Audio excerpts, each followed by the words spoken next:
So he said to me, "What kind of Asian are you?"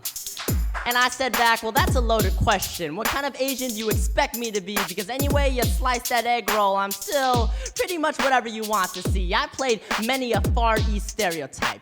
Awkward math genius, cold and calculated kung fu expert, assistant to Dr. Jones, you crazy. You want me to drive? How so? I can give you Tokyo Drift, Jeremy Lin, Mario Kart, Tiger Woods, and blinker left on for about half a mile.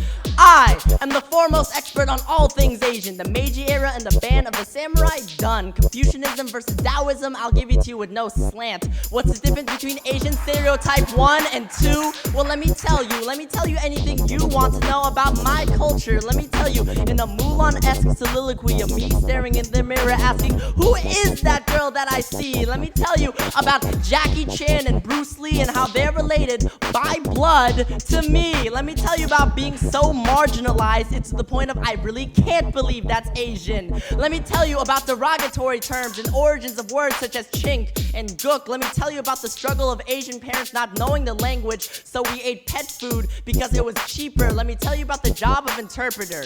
When you're still playing with Lego blocks but your English is already that much better than your guardians. Let me tell you about honor and dignity. Let me tell you about a society that projects us as nothing but the secondary role and never the leading man. Let me tell you all the things you don't want to know, like how chink comes from the clanking of metal to railroad as the slaves built train tracks for this country to be connected, like how the zipper head down the street is called that because the way our heads split open when struck with assault weapons, or how jeeps ran over and left marks across corpses and someone clever thought that we were only good to unzip, like how every time you lump an Asian person into one culture, it's systematically making us assimilate into an America we thought was better than our war-torn home. And every time you confuse me with some other nationality that I might share similar features to, is stripping away my individuality. And I still feel the shame of being Asian, the heat and pious dedication of June 11th, 1963, the envy of blonde hair and blue eyes. And I still remember thinking where all the boys who looked like me on TV were.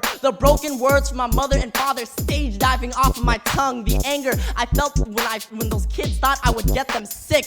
And I still feel the ash of the incense burn my hands when I prayed for my family. And I still remember thinking my skin was what I was worth. And I still feel the ironwork of my bones grow stronger with every train of thought that passes by. And I still feel pride, and I still feel heritage, and I still feel Chinese, and I still feel Vietnamese, and I still feel American, and I still feel...